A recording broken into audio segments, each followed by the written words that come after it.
Dieu n'est pas aveugle en fait. Celui qui a créé les yeux ne verrait-il pas? Il voit tout. Et s'il a permis, c'est pour sa gloire. C'est pour ton bien. Donc c'est important de rester calme, quel que soit le vent et les tempêtes. Parce que Dieu est avec toi. Aussi longtemps que tu lui fais confiance, il est dans la barque. Hello tout le monde, hello la famille, hello à toi qui me regarde, j'espère que tu vas bien. Je m'appelle Désirée, je te souhaite la bienvenue sur ma chaîne dans laquelle je partage avec toi la parole de Dieu. Je t'encourage également à marcher par la foi et dans l'amour. Je partage également avec toi des conseils basés sur la parole de Dieu et je partage également avec toi mes expériences personnelles. Donc, si ce sont des thèmes qui t'intéressent, je t'encourage à rejoindre notre communauté afin que nous allons ensemble de gloire en gloire. Donc, on se retrouve aujourd'hui dans une nouvelle vidéo dans laquelle nous allons parler d'un sujet très important. C'est un sujet qui fatigue vraiment beaucoup de personnes. Vraiment, ça fatigue beaucoup de personnes, ce sujet. Et de quoi est-ce qu'il s'agit? Il s'agit des plaintes. Des plaintes. Oui, des plaintes. Combien de fois nous plaignons-nous de Dieu d'une manière ou d'une autre? Parfois même sans s'en rendre compte en fait. C'est-à-dire vraiment Dieu est la personne qui reçoit le plus de plaintes au quotidien. Et pourtant c'est la seule personne qui nous veut du bien plus que n'importe qui en fait. Mais c'est lui qui reçoit trop des accusations. Non mais vraiment c'est important que nous comprenions ce que je vais partager avec toi. C'est tellement important. D'accord? Donc voilà, il y a beaucoup de personnes en fait qui disent qu'elles croient en Dieu, elles disent qu'elles ont confiance en Dieu. C'est-à-dire, le langage est fluide en fait quand on dit « Oh non, j'ai confiance en Dieu, vraiment, je crois en Dieu et tout ». Beaucoup de personnes même partagent la parole de Dieu et tout, entre amis, d'une manière ou d'une autre.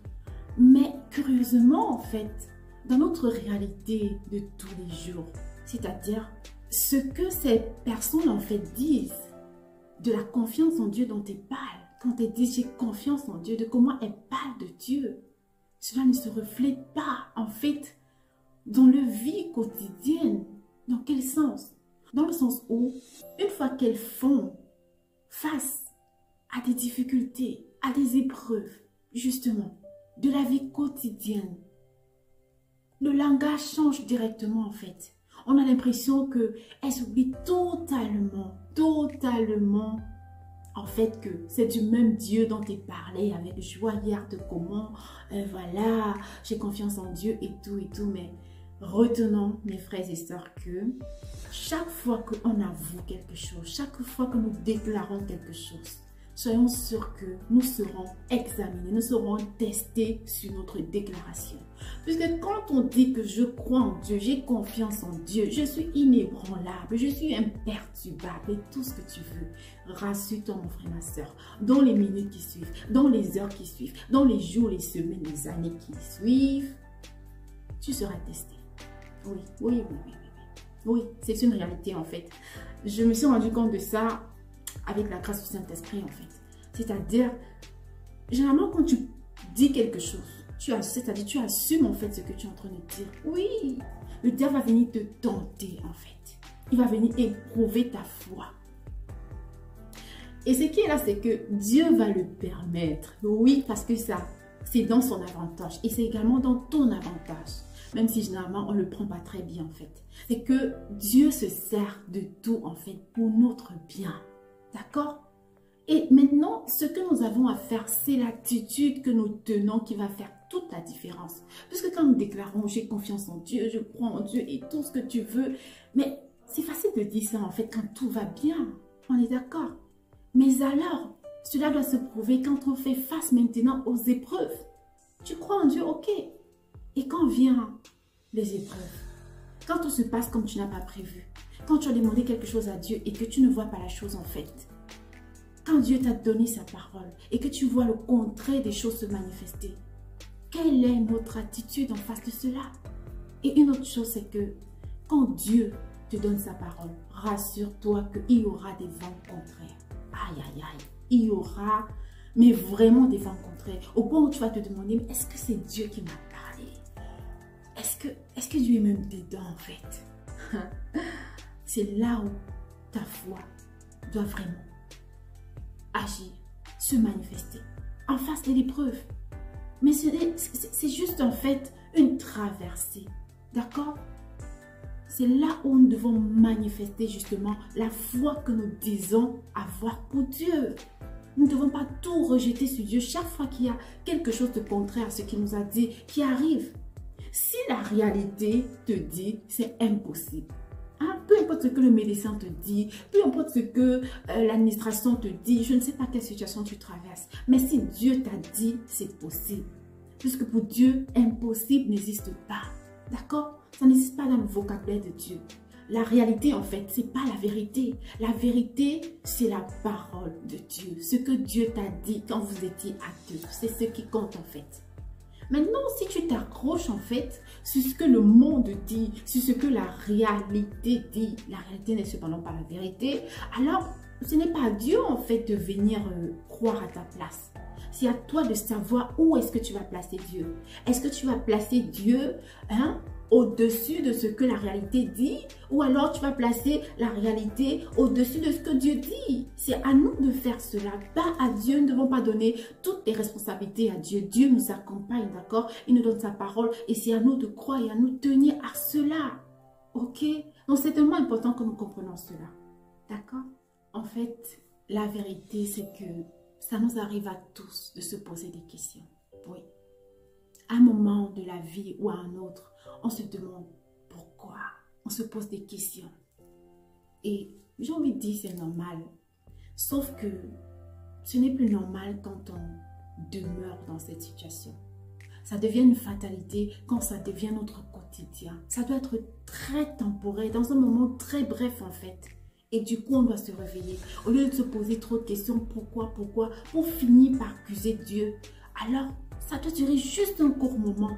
J'ai envie de dire que c'est un moment d'égarement en fait, quand on va jusqu'à accuser Dieu. Mais ça ne doit pas durer tout le temps. D'accord? Et ensuite, nous devons nous demander, ok, Seigneur, je traverse ces situations, mais qu'est-ce que je dois apprendre au travers d'elles? Qu'est-ce que je dois apprendre au travers d'elles? Qu'est-ce que je dois comprendre? Parce que tout concourt au bien de celui qui aime Dieu. Et en fait, la vérité aussi, c'est que lorsqu'on se plaint longtemps, on se plaint tout le temps, ça montre tout simplement qu'on ne connaît pas Dieu. On n'a pas la connaissance de Dieu. Parce que quand on connaît Dieu, en fait, on ne peut pas se plaindre de Dieu. Non, non, non, non, non, non, non. Je vais prendre un exemple très simple. Dieu, en fait, c'est notre papa, c'est notre père. Ok? Donc, si les gens le considèrent comme tel, c'est difficile de penser, en fait, que ton père te veut du mal. Du moins, un papa normal. Imagine alors ton père qui est dans les cieux. Ok? Imagine que tu es un parent, en fait. Et tu ne peux vouloir que le bien de ton enfant. Du moins pour un parent normal. Pour un parent, voilà, digne de ce nom, selon la parole de Dieu. Tu ne peux que vouloir le bien de ton enfant. Ton enfant n'a pas à te supplier pour être nourri, pour être habillé, pour que tu pries pour lui, pour que, voilà, tu es soucieux de ton enfant, soucieux de son bien-être, de ce qu'il a à l'école, quand il dort, en fait, tu pries pour eux. Et quand ils vont à l'école, tu pries également et tu veux que ce soit des personnes bien. C'est ce qu'un parent, tout parent normal veut pour son enfant. D'accord? Nos enfants ne nous supplient pas pour qu'on leur donne à manger et qu'on prenne soin d'eux. C'est notre responsabilité, j'ai envie de dire. C'est notre devoir. Alors, pourquoi nous pensons en fait que Dieu va aller à l'encontre de cela? Comment nous pouvons penser que Dieu, qui est notre Père, va faire différent que cela? Puisque sa parole déclare également dans Matthieu 7, « Mauvais comme vous êtes, vous savez donner de bonnes choses à vos enfants. Combien plus votre Père qui est dans les cieux donnera-t-il de bonnes choses à ceux qui le prient? » Dans d'autres versions, on dit à ceux qui le demandent. Combien plus? C'est-à-dire que nous qui sommes, voilà, des personnes qui sont, voilà, entre deux terrains, la chair et l'esprit et tout. Nous sommes déjà des personnes, voilà, qui nous battons au quotidien pour être des personnes meilleures. Mais Dieu est parfait, en fait. Et c'est notre papa. Comment nous pouvons imaginer un seul instant se demander ou se dire, en fait, que Dieu se réjouit du mal qu'on traverse ou du mal qu'on vit? comment ça peut nous passer dans l'esprit? C'est tout simplement un manque de connaissance de Dieu en fait. Aller jusqu'à se dire que, Seigneur, si cette situation vraiment, si tu es content de voir que je souffre comme ça, ah, ça va, tu es Dieu, tu es au-dessus de tout. Et non, non, non, non, non, non. Non, Dieu ne se réjouit pas du mal. Est-ce que ça te réjouirait de voir ton enfant malade? Est-ce que ça te réjouirait de voir ton enfant souffrir, d'être mal en point? Pourquoi on pense que Dieu le ferait? Pourquoi? Comment ça peut nous passer par la tête en fait? C'est juste impossible. Dieu est celui qui nous fait le plus de bien, plus que tout le monde. Donc c'est important que nous ayons la connaissance véritable de Dieu. Et il nous dit dans sa parole comment y arriver. D'accord? Donc, permets-moi de partager la parole de Dieu avec toi. Je vais lire dans Philippiens 4, versets 4 à 9. Réjouissez-vous. Amen. La parole de Dieu déclare, soyez joyeux dans le Seigneur. Je le répète, soyez joyeux en tout temps. Qu'est-ce qu'on a dit en fait? Qu'est-ce que la parole de Dieu déclare? Soyez joyeux en tout temps. D'accord? Que tous vous trouvent accueillants. Le Seigneur est proche. Que rien ne vous tienne préoccupé. Mon frère, ma soeur, de quoi est-ce que tu te préoccupes? Exposez plutôt vos demandes à Dieu à tout moment dans la prière et joignez l'action de grâce. J'aime beaucoup cette partie. Joignez l'action de grâce à la supplication. Alors la paix de Dieu, que rien n'arrête, viendra garder votre cœur et vos esprits dans le Christ Jésus. Cela signifie tout simplement que nous n'avons pas à nous préoccuper. La parole de Dieu est tellement claire. Parfois, nous nous plaignons parce que nous ne demeurons pas dans la parole. Tu lis ceci chaque matin et que tu saisis la parole avec foi. Ta journée ne sera pas dans l'inquiétude. Parce que tu vas te rappeler que Dieu nous demande de demeurer dans la joie, d'être toujours joyeux, de ne pas nous préoccuper, mais de faire connaître à notre Père Céleste nos besoins par la prière et d'accompagner cela avec des actions de grâce. D'accompagner avec des actions de grâce, pas d'accompagner nos prières avec les pleurs, avec les craintes, avec les plaintes et tout ça en fait. D'accord? Et la parole de Dieu nous déclare en fait que quand on agit de la sorte, c'est alors que nous avons la paix de Dieu. Quand on reste dans l'action de grâce, quand on glorifie le nom de Dieu, quelles que soient les situations qu'on traverse. Cela montre qu'on ne regarde pas la situation, mais on regarde à Dieu. Et nous savons tous que pour être agréable à Dieu, c'est la foi. Et que tout sera fait selon notre foi. Ce ne sont pas nos prières en fait qui fait en sorte que nous sommes exaucés. Mais c'est notre foi, le cœur avec lequel on prie. La confiance avec laquelle nous regardons à Dieu. C'est ce qui compte pour Dieu. Ok? Et la parole de Dieu poursuit en disant, à part cela, frères, arrêtez-vous à tout ce qui est vrai. Ce qui est saint. Ce qui est juste, ce qui est pur, ce qui est fraternel, ce qui est noble et à toutes les valeurs morales qu'on peut admirer. Parce que parfois on prie, mais on vit n'importe comment. Ça ne va pas, mon frère, ma soeur. Quel parent a déjà récompensé son enfant parce qu'il a fait une bêtise? Est-ce qu'il y a un parent qui va acclamer en disant « Oh, bravo bébé, tu as cassé le verre, ça c'est très bien, oh bravo !» Quel parent va acclamer en disant « Oh, félicitations, tu as mangé ton argent de pension ?» Aucun. Mais on a l'impression que c'est ce qu'on veut demander à Dieu de faire envers nous. Non. Quand on prie, on doit être également dans la posture de quelqu'un qui est humble en fait, qui s'attend à recevoir quelque chose. Et Dieu nous a donné ces commandements qui vraiment sont très simples finalement. Aimer Dieu de tout son cœur, aimer son prochain. Vivre dans la vérité, dans la droiture. C'est ça en fait.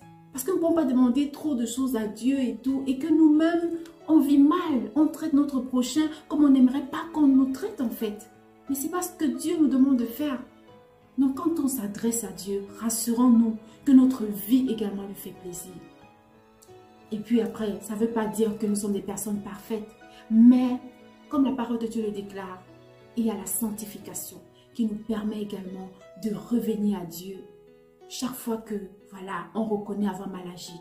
Mais de ne pas faire semblant et tout. Et que également la grâce ne soit pas, voilà, qu'on ne prenne pas la grâce comme une porte ouverte à toutes sortes de péchés en fait. Comme une occasion de pécher tout le temps et de revenir demander pardon à Dieu.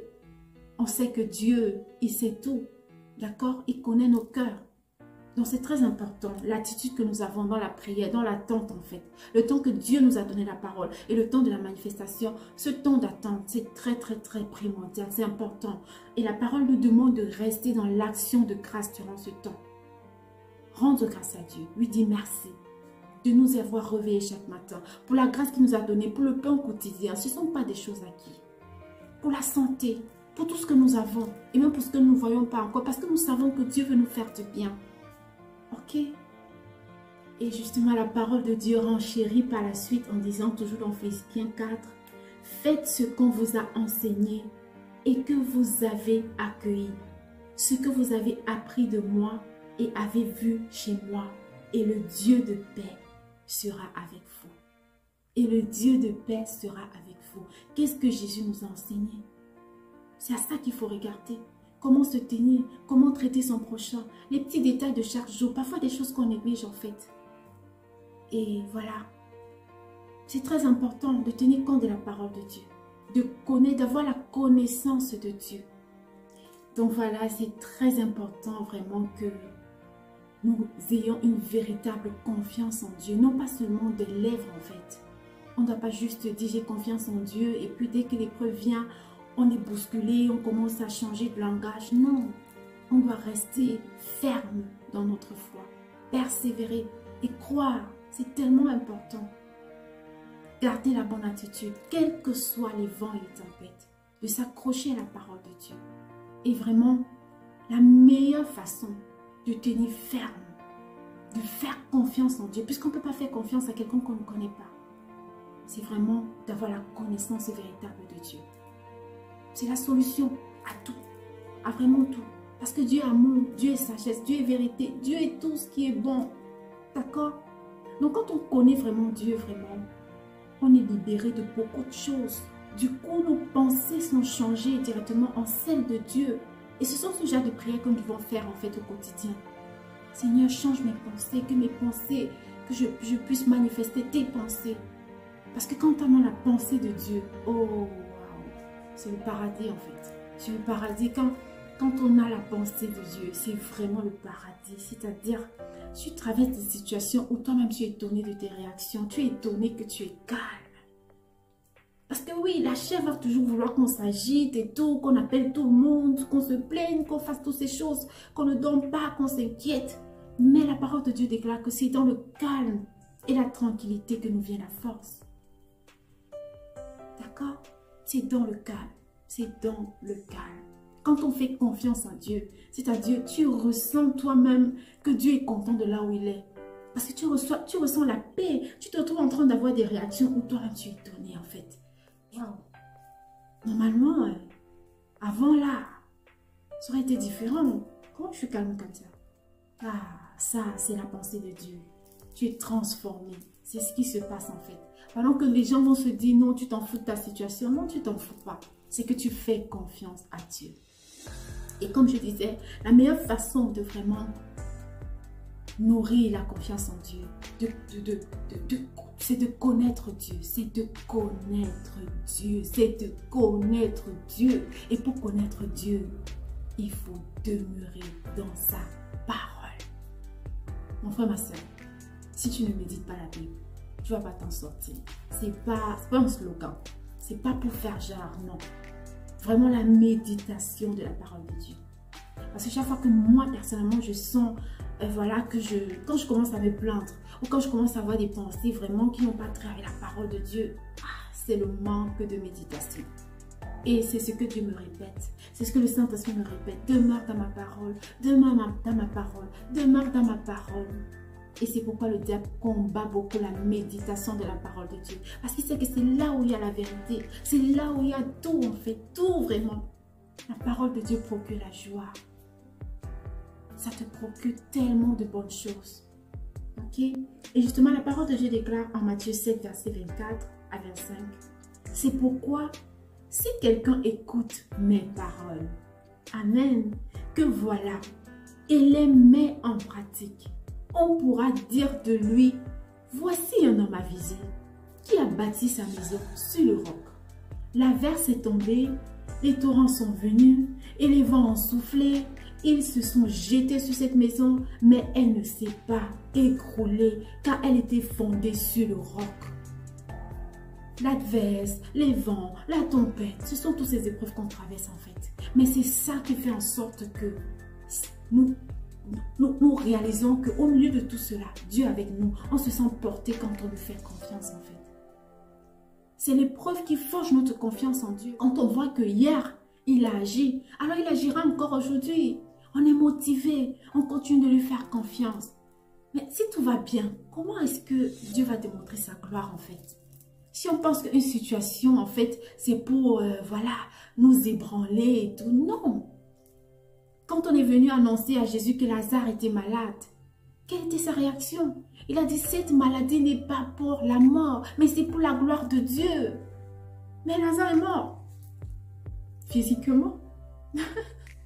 Mais Lazare est mort. Tu vois à quel point Dieu a ses chemins. C'est que nous voulons que Dieu passe par les chemins que nous imaginons. On ne veut pas faire face aux épreuves. Non, ça fait trop mal et tout. Mais c'est ça qui te fait avoir confiance en Dieu. Lazare est mort. Et Jésus l'a ressuscité. C'était là sa gloire. Parce que ça aurait été trop simple. On savait que Jésus avait déjà guéri les malades. Il faisait déjà tout ça et tout. Mais la résurrection, c'est une plus grande gloire. Mais quand les choses semblent mortes, quelle est notre réaction? On pleure comme Marie et Marthe. Mais quand on sait qui est Dieu, quand on connaît que notre Père nous veut du bien, alors on est calme. On sait que tout concourt pour notre bien. Et qu'il a vu, Dieu n'est pas aveugle en fait. Celui qui a créé les yeux ne verrait-il pas? Il voit tout. Et s'il a permis, c'est pour sa gloire. C'est pour ton bien. Donc c'est important de rester calme, quel que soit le vent et les tempêtes. Parce que Dieu est avec toi. Aussi longtemps que tu lui fais confiance, il est dans la barque. Il ne faut pas s'agiter comme les disciples qui disaient, oh Jésus, oh il y a le vent, on va mourir, mais tu dors, Jésus. Non, non, non, non. Le calme et la tranquillité. Jésus était très calme. Puis s'est levé. 2 mots. Le vent s'est calmé. Amen. Donc c'est à cette dimension vraiment que nous devons arriver. Et c'est exactement le but de ce message, pour t'encourager à faire confiance à Dieu et de connaître Dieu. Et la meilleure façon de le faire, c'est vraiment de demeurer dans la parole de Dieu. Amen. C'est ce que je t'encourage à faire. Et voilà, je vais m'arrêter là pour cette vidéo. Et on se dit à la prochaine dans une autre vidéo. N'hésite pas à partager le message afin que il puisse également bénir d'autres personnes pour la gloire de Dieu. Et on se dit à bientôt dans une autre vidéo. Prends soin de toi et ne laisse pas le monde changer ton sourire. Mais que ton sourire change le monde. Bye bye.